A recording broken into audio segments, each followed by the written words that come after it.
Hello, everyone. Welcome to the Long Ways podcast. I'm Devin Windlespect. And I'm Mike Windlespect. Hey, Eric Weber here. And we are back again from the trail. This is our seventh trail that we've hiked. And we are back to talk to you guys about the Great Glen Way up in the Highlands of Scotland. So we got back from this maybe 3 weeks ago, I'd say, 3 or 4 weeks ago. And this is our second time in Scotland hiking this trail. Our first time was actually the first time that Eric was on the trail with us about 7 years ago. This was the West Highland Way. We had hiked the West Highland Way from Glasgow up to Fort William, that being our second trail overall. And it really became the start of our kind of hiking trio. So we kind of came full circle and we decided to kind of hike the second kind of half of this trail. They're two separate trails, but we wanted to hike the second half of this trail and see kind of like the more northern parts of Scotland. And it was a really good trail. We're going to kind of dive into it a little bit more. But I guess I'm going to start with any first thoughts from of the trail from either you, Dad, or Eric. Well, I'm ready to go back now. It was probably one of my favorite trails we've had so far. It was not what I expected in the way of, it was not as rugged as I expected. It was a really well-maintained trail. It was absolutely beautiful and probably my favorite trail in Scotland so far. So I'm ready to go back right now. Yeah, I'd second that. I think my very first and overall impression was that this was a beautiful trail. It is uniquely different, I think, from the West Highland in the fact that it is a little bit more well-groomed. It's a little less populated by other folks, but also being more well-groomed, there's a lot more bikes on this particular side of the trail. So those are my three standout things that sort of pop up to me at first impression.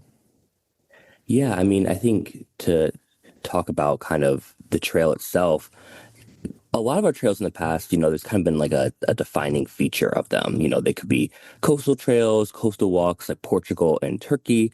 They could be mountain walks like Slovenia. This one was a bit more of a lake walk, a loch walk. And it's really cool structure of this trail. So you're following this thing called the Caledonian Canal, which goes all the way from the south in Fort William, all the way north to this northern city called Inverness.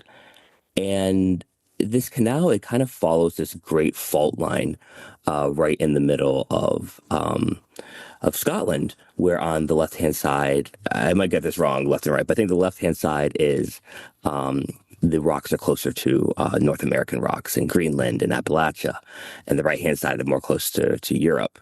And so you have this huge fault line right in the middle where these big locks have formed, these big valleys. And a long time ago, in the 1800s or so, they formed this huge canal to kind of link Inverness way at the top with Fort William in the south and went through all these locks. So we get the opportunity kind of on this trail to kind of like hike along that route, that massive glen, the Great Glen being the name. I think it took us about 80 to 90 miles this time, about 8 days with our usual rest day in between. And yeah, I mean, I think this one for me was one of the, there's a lot of history on this trail. It was probably not one of our most challenging trails, but it definitely was really, really pretty. And I think it is something that is kind of slept on compared to the much more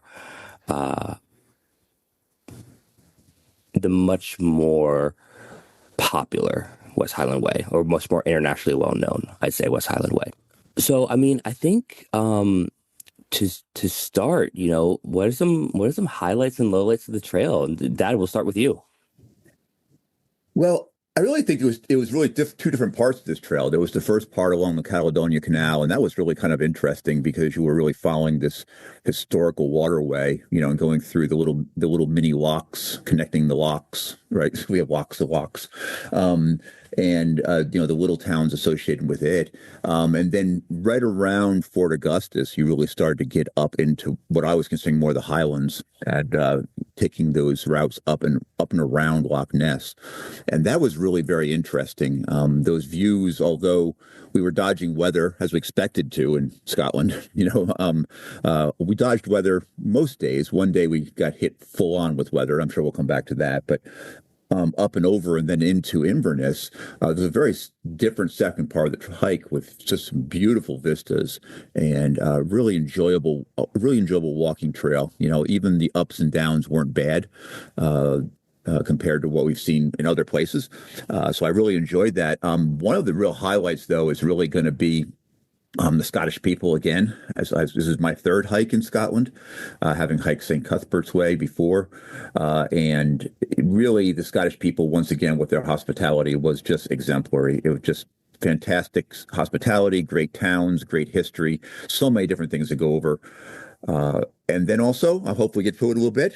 Just throwing it out there, Isle of Skye down day, probably one of our best down days ever so far. We keep getting better and better. So overall, very, very good trail, very good hike, lots of fun, and I really enjoyed it.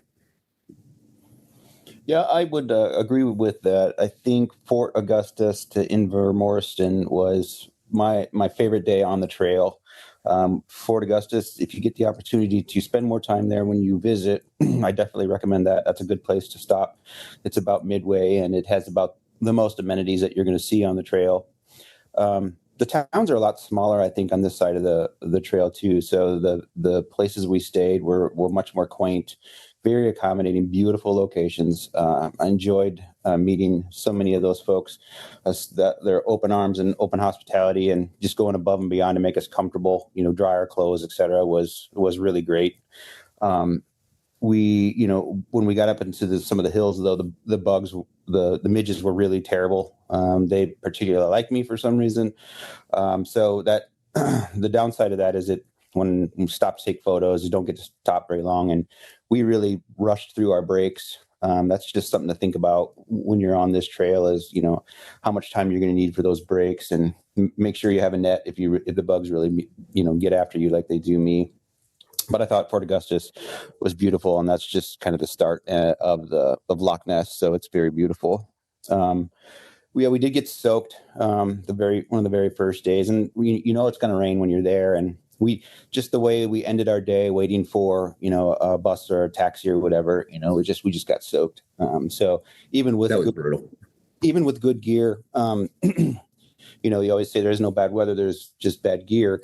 We all had great gear, but if you're standing in the pouring rain for an hour, is eventually going to get into your shoes, So just take that into account. Be prepared for that type of situation. Have another pair of socks. Make sure you got a cover for your pack, whatever you have. Make sure you have something with a hood on it that can keep your head and your ears warm. But I also agree the Isle of Skye was something of a fairy tale. It was beautiful. Highly recommend spending a day there if you can or more. Look it up. The pictures are amazing. And if you have time, check out our site for some of my photos, and I'll try to represent as much best as I can the magic that was there. I also want to just kind of put out a big shout out to some of the guest houses we had. Everyone was great, but like some really exemplary ones. We had the Distant Hills Inn. This was in the town of Span Bridge. And the couple there was just absolutely lovely. They were definitely some of the most hospitable people we've ever met, I would say. Really going above and beyond to really make our stay welcome. They had like a little, honesty bar in their place. Wonderful breakfast. The breakfast on these trips, it was one of usually two things. It was either, salmon and eggs, which I loved, or kind of a full Scottish breakfast. And you kind of got to pick between the two on each of our guest house. But that was a really amazing one. And the Forest Lodge, run by a really nice pair of women over in Logan Locks the day after, was also a really, really wonderful kind of little bed and breakfast stay. But I think kind of like our most like privileged stay was in Fort Augustus, and it was at the Lovett. Yeah. And that was very much it was a very old like from the 1800s hotel, like big, like dark wood everywhere. And that was really, really, really cool because we got to have like a really like probably our fanciest meal on the trail there. They had like this, you know, beautiful view over Fort Augustus from it. And so those are just like some of the highlights of just kind of places we stayed on the trail. Because, at the end of the day, themselves are a big part of the trail. And even though sometimes you're just laying down your head and just getting some rest, the the people, especially I think on this trail specifically, really, really went above and beyond for us. And so I just wanted to put some shout outs out there. I think a big other part of this trail was the history of the trail. Maybe not the trail itself. The trail itself is relatively new. They actually put in a new high route, which if you're hiking the trail, a lot of times with your books, you're going to get the option between the high route and the low route. Really recommend the high route. We didn't find it that much more challenging, actually. There's a couple of tough ascents, but nothing really technical. But the views of the locks from the high route are really what makes this trail really worth it. Especially, I think some of the views of Loch Ness we were getting were really, really, really pretty. As Eric was saying, kind of like after Fort Augustus, some of those really high views of the loch were gorgeous. But for me, I'm always been a history person. I always love the history of the trails, and there's some like really interesting historical moments you kind of walk through, historical paths that you're kind of treading through. Any that kind of, I have a few that jump up to my mind, but any kind of like historical like tidbits or anything like that that kind of come up with your guys' mind? Yeah, I think that for the historical aspect, what I really enjoyed was, you know, as we moved through these different areas, we were learning about the different clans in the area, right? So we kept moving through different clan, well, territories, but they're not really territories anymore. But each one of those had their own history. Some of which were large clans, and others which were pretty, smaller clans. And it wasn't until we really had our Isle of Skye tour, where we had a private guide who went with us, where I began to understand how these clans interacted with each other, and the history of how these clans were interacting with the English. Some were on the side of the English, when they were fighting the Scottish, and some were not. And it just started to paint a picture of what this area was like during these times. And then coming into Inverness, where we stayed downtown, and just being right in the middle of, what was probably the northernmost city. It is the northernmost city in Scotland, and just absolutely beautiful, and just, baked in history. And we walked through by these churches, through these graveyards, okay, and just the history in there is just simply amazing. And the thing about the Scottish Highland, I just felt as if the historical aspects just started to seep into you. You kind of walked out of Fort William, which is a little bit more of a touristy town, right? Because it sits, for a lot of different reasons, at the apex of biking paths in the West Highland Way and the Great Glen Way. And then as you start to walk along the Caledonia Canal, and then you, of course, get to Loch Ness and Fort Augustus, and you start to go through some of these other small towns which were run by different clans. I don't know. It just kind of like kept seeping into me. So I kept getting more and more excited by it, and then, Inverness is kind of like this capstone of, a center for Scottish history. It was simply amazing. Yeah, I'll tag on to that. And on the trail itself, we have a lot of history with the locks, and of course Loch Ness, and the history of that mystery, and that's sort of fun and entertaining. But when we went into Isle of Skye, we got into a lot of vistas that I said before were like a fairy tale, but the silhouettes of some of the castles that we got to see was the most impressive to me. Eileen Donan, I think that's how we would pronounce it, was one right off the side of the road, and it's such a beautiful, strategically placed castle. Goes out into the loch there, and it's just gorgeous. And obviously, there's a lot of people there, so pack your patience. But the castles on that trip were amazing. You get to see a lot of them. We got to stop and then actually get into some of them. Some of them, you have to pay to get in. Some of you don't. Some of them are in disrepair. Some of them are in better shape too. But I love the castle aspect. That was my favorite history part. Yeah, I mean, I think really the castles were something. Like sometimes that they get to go like right up against like some of the bigger castles, like There's a really famous one, Urquhart, I think you were saying, that is right by Loch Ness. It has some really famous vistas over it. But even when you're hiking, like you'll see like a castle like up in the hills somewhere, and some of them are much smaller now because they're in ruins. But you know, a lot of these used to be castles that were, you know, the heart of clans way back, you know, before, you know, Great Britain was a thing, and it was still Scotland and England. And even before that, when you have like the ancient Scottish clans that like predate like the Scottish kingdom. And so it's really cool to see all that kind of stuff. I think one of the things that we have to always, because it was a big historical thing that they were talking about there, is that this is also the site of the Jacobin revolution, or the revolt.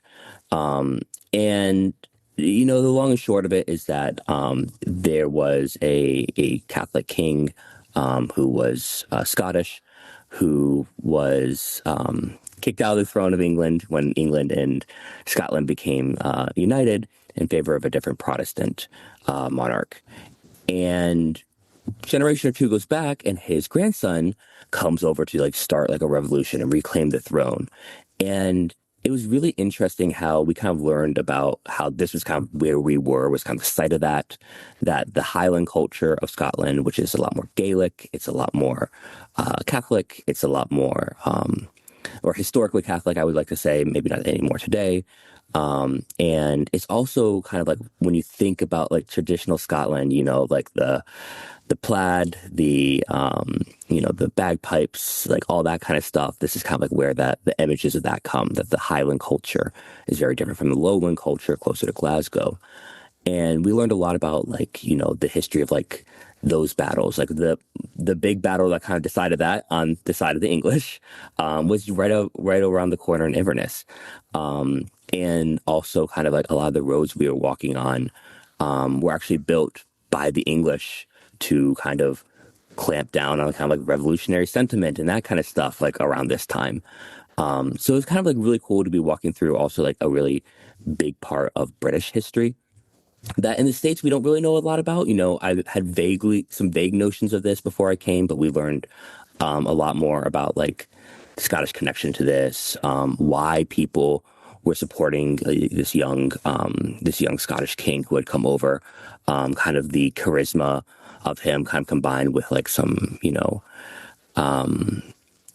some old connection to the old king who had, you know, left the country, you know, decades ago. So it was really, really interesting. And I think, you know, for me, that was also one of the more interesting parts of the trip, was learning all that history too. What are some, okay, let's put it out there, besides the midges, because the midges are obviously one of the biggest pains in the trip, and we didn't really get too bothered by them except for one day, where it was a really still day. I think it had probably rained the night before, and you could not stop or else midges swarmed you. Was there any specifically like difficult day you guys remember, or a most challenging day on the trip, for this trip? I don't think there was an overall a challenging day. You know, there were some days where you had some ascents, but those usually were just, even when they were steep, they weren't very long. You know, you're just kind of getting up onto the highlands and then back off the highlands. You know, once you're on the highlands themselves above the locks, it was, you know, pretty much just up and down type stuff. It wasn't bad. I think, as always, we had some days which were a little bit longer, and it always seems that the last 2 to 3 miles of that are always a road walk, you know, and it's just typical of these trails as they begin to connect back into these towns, right? And those got a little bit tiring at the end of them. The rain, of course, you know, on the first real day of the hike, that was pretty brutal for something, but it wasn't anything really hard. One of the things I had to learn pretty quickly was the fact that coming off the Turkey trip, we were carrying way too much water for this one. You know, you're after not having water on a trail and it's being very hot in Scotland, because it was a lot cooler, and even though this was summer, you know, you could get away with just having just a couple liters of water and not like overpacking it. So you kind of got your pack lessened and lessened as you went on, and learned that, you know, you're not going to need a lot of water. So The logistics of it was pretty easy. It was a pretty easy trail to follow as well. It was very well marked. I don't remember ever really getting lost or misplaced on the trail whatsoever. So I don't think there was anything that would point out to being difficult. And I personally, as long as I bring Devin and Eric with me, I don't have very much of a midge problem at all. I just let them walk in front of me, and they're like midge attractions. But even that one day, they came after me pretty hard too and chewed up my elbows. So I didn't really have a difficult day on this one, I don't think, which is really nice, to have that. It was every day was a great walk. It was a great hike that day, some of which were a little longer and some of which had a little bit of these, approaches into town where you're walking through the town and, you're walking on concrete then, so it gets a little hard on your feet, but nothing bad. Yeah, in regard to the midges, just get some smidge or some Skin So Soft in Fort William before you take off. You don't worry about getting that stuff and try to pack it. Just pick it up when you go. You're going to go right through town anyway, so that's a nice piece of advice. And I would concur that we didn't have really many difficult days. There's a couple long days, but I also attribute that to Mac's adventures. So that last trip from Drummond Rocket to Inverness is supposed to be about 19 or 20 miles, and they split that for us. That's one of the things that they're good at. They allow you to modify the trip in a way if they can accommodate it to fit your style. So a 10-mile day for us is just about perfect. So we met some folks who are going to do that 20-miler in one shot, but that also follows the other longest day from in Morriston to Drummond Rocket. So that's about a 15-miler too. So to try to think about a 15 and a 20 back to back, I don't know. I remember feeling pretty tired when I came into Inver Morriston. So I don't know if I would have been super excited about doing a 20-miler that next day. So again, tribute to Max for helping us because there really wasn't any really strenuous days. I mean, they're long days, of course, but when you have a pint and a hot meal waiting for you, it's sort of motivating to get there. Yeah, I agree. I mean, I think I agree with both of you guys. Midges, I think the one day with the midges was a problem.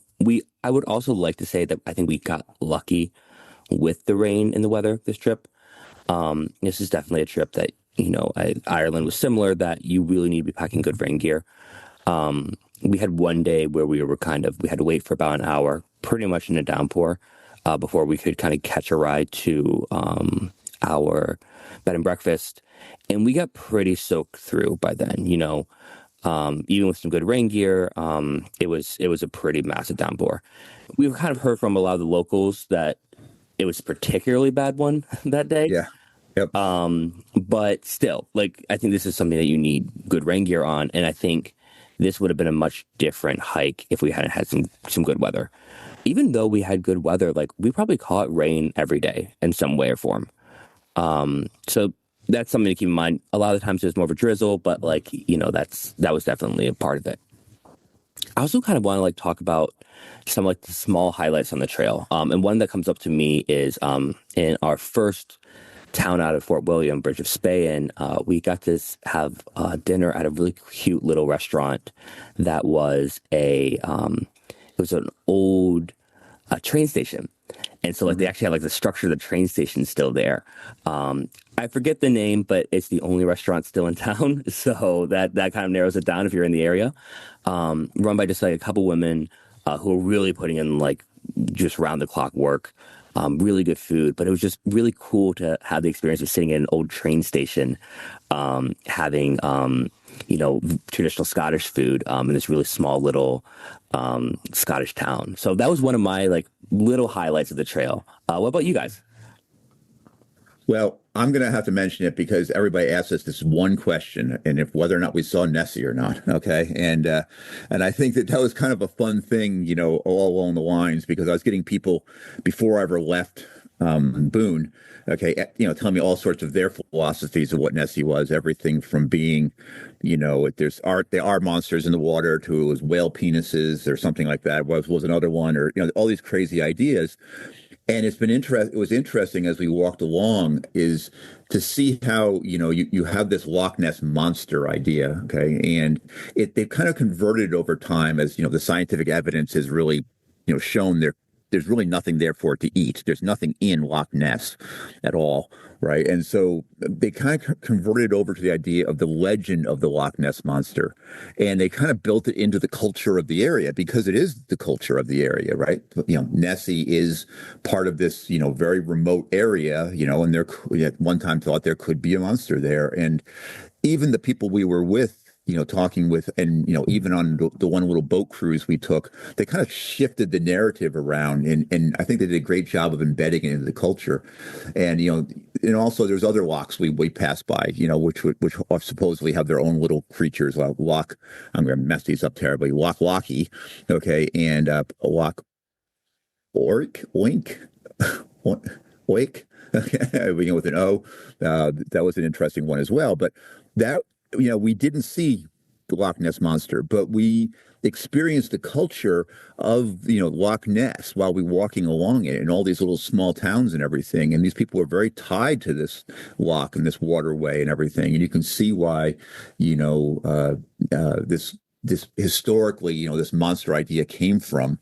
And it's an interesting story, and I really enjoyed it. One of the highlights for me was obviously the scenery, right? I mean, we're going to Scotland. It's going to be green and beautiful, and it was stunning. I was particularly amazed at the amount of beautiful wildflowers that were blooming, pinks and purples and yellows. It made for very dramatic scenery and photos. The color changes have just been awesome. I've really enjoyed going back through my photos. So really, the scenery was outstanding. And if you're a photographer or just appreciate good water walks, this is right up the alley, right up your alley, and it should be something you consider. But Devin, you said something about the food, and I think that probably is a whole nother topic that we should talk about, because not only was the food outstanding, but it was also part of our day-to-day conversations and things we had to be planning for, because it's not like every stop on this trail will have food available. So that was a struggle for us to try to coordinate ahead of time. Some restaurants are open some days during the week. Some of the inns don't provide food at night unless you give them notice. So one thing I would really suggest is, if you're planning your trip here, is to figure that piece out ahead of time, or as close to ahead of time as you can, because that's the last thing you want to be worrying about on this trip. When you get there, you want to know that you're going to have food, etc. Or if you need to pick up something in the town beforehand, that's just really good strategy planning that you'll want to take into account for this trip. Yeah, that's right. There was a couple small towns where we really had to play a logistics game, and even the ones that say they had small stores. For example, I can't remember the name of the town now. Anyways, they had like a small store present. Sometimes those stores closed at 5 o'clock. Right. So if you're hiking in, you got to make sure you can pick up food or make sure arrangements for it. And getting cab services between the towns was not easy either. We ended up taking a bus line back into Fort Augustus for our down day, and going. And the bus system is amazing. But when we asked people about getting cabs, they said, you can wait over an hour to try to get a cab to go back 8 miles to where you were before for the cab services. So I think that you're right. The logistics part of it, of making sure you plan, we're always looking 2 to 3 days ahead for food, is really a good idea. Well, if you're in the bigger towns, not a problem. But some of the small towns, like you said, Eric, even if they have a pub, the pub may be closed on a Friday. Just they need, for staffing reasons or whatever reasons they're there. So you got to figure out what you're going to do to eat that night. But the food was always amazing, no matter where we were. Just excellent. I'll kind of echo that. We actually had kind of a joke from the West Highland Way about the food. I think the food on the Great Glen Way was better than the West Highland Way, and I think the reason for that is that we were in, a lot more like bed and breakfasts in small towns, so we were kind of getting more home cooked meals. So I would also like to say on that, like, I think you guys make a really good point about like checking out for food. Most of the stuff is, the towns are what kind of looks like on a bus route between Port William and Inverness. So there is kind of like that thing too. We actually took the bus route one day back to Fort Augustus and up. So there is the opportunity to take a bus kind of between towns. Cab services seem to be a little hit and miss. We had one situation where we thought a cab would be available, and the person was actually had been retired for a year. So all these little logistical things, they're part of the trail. Look them up ahead of time. It helps a lot, like Eric and Dad were saying. But I mean, I think I have two more questions for everyone, and one of them really is we've hiked the West Highland Way and we've hiked the Great Glen Way, and I think the West Highland Way is something that is a lot more famous of a trail. If you're in the States and you talk about hiking in Scotland, a lot of times people are like, oh, you're hiking the West Highland Way. And so I think how would you compare the two trails? What recommendations would you have for people who are trying to decide between the two trails? Is there anything the Great Glen does better that you would push people towards the Great Glen for? Yeah. I'll go ahead and start. I would, of the two trails, I really enjoyed the Great Glen Way a lot more, mostly for the historical basis of it. I don't remember, there was some historical things along the West Highland Way. West Highland Way was a little bit more rugged, especially around Loch Lomond, and its ascents and descents were a little bit more hilly, especially coming into Fort William, as you guys both did. But I really think that the towns were a lot smaller. We did stay in some small bed and breakfasts along the West Highland Way, but sometimes we were staying at more hotel type, larger facilities because it was the only thing there, right? I mean, so you would come out and, for example, King's House, your choice was King's House or King's House. So, like you said, we had a much better interaction with people because we're staying in these very small bed and breakfasts, which were very nice. And you interacted with people. We met Norwegians, we met people from Ireland, sweet people from Sweden, and of course, lots of Scottish people. So I don't know. I just felt as if the Great Glen Way was a little bit more immersive, right? It was you got immersed quicker into Scotland than along the West Highland Way.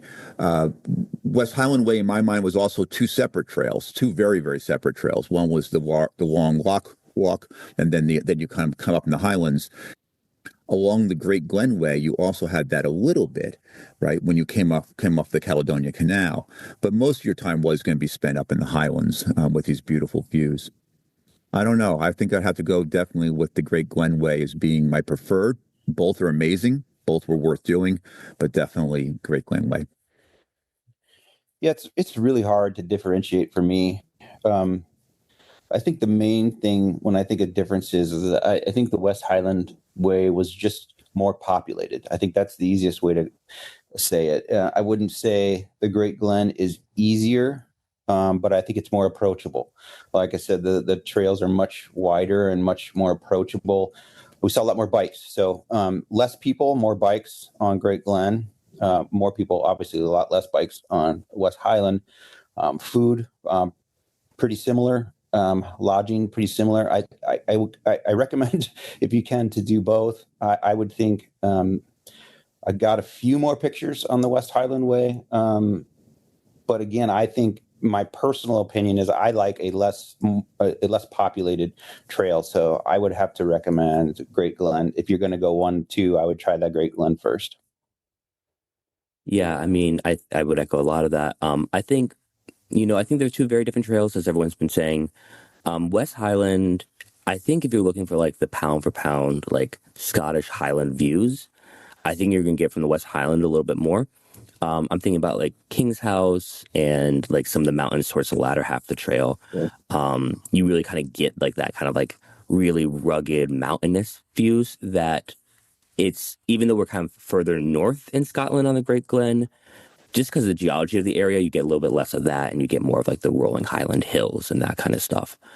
So if you're looking for the views, I still think West Highland has, the better, pound for pound views. That being said, I still think the Great Glen is, I think it's really slept on as a trail. I think that, again, taking the high routes kind of gives you those big views, especially the lochs that are a big part of the trail. And I would, again, definitely recommend taking the high route. But I also think, as Eric was saying, you really feel like on the Great Glen that you kind of like, you do see bikers and you see like some other hikers and stuff, but you don't feel as if there's like 100 people on the trail with you each day. And that's really nice to kind of have that a little bit more of a solitary experience of hiking the trail. I think that's something that everyone does like to know, is what piece of advice we can give if they want to hike the trail themselves. So, top of your mind, what's one big piece of advice maybe we haven't gotten to today? I would recommend learning a little bit about the culture of the area in advance. Like I said, you're going to get immersed in it pretty quickly, and there's lots of great guidebooks out there that we use, and lots of history up in that area. Kind of get into a little bit of the background of some of the clans and what's happening. How this area fits into the greater picture of the formation of the United Kingdom. And I think if you do that, then the stuff you're hearing and seeing would be really beneficial. So I think that would be something to do in advance, and also prepare, right? You do have long days. You are still carrying a pack. So make sure you're ready to go. But really learn a little bit about the culture of Scotland before you go on the trip, and it's going to be much more enjoyable for you. I would say off-trail advice would be to try to spend more time there in country, exploring off the trail. And what I mean by that is, if you start in Fort William, it's a beautiful little town. You're going to want to spend a little bit of time there. Fort Augustus, about halfway through, is a beautiful little town. You're going to want to spend some more time there. And you end up in Inverness, which is, we've talked about, it's beautiful and it's historic.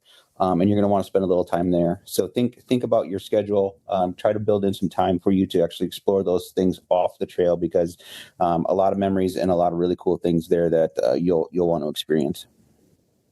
Yeah, I mean, I think for me, just this is really a trail it's nice to take slow.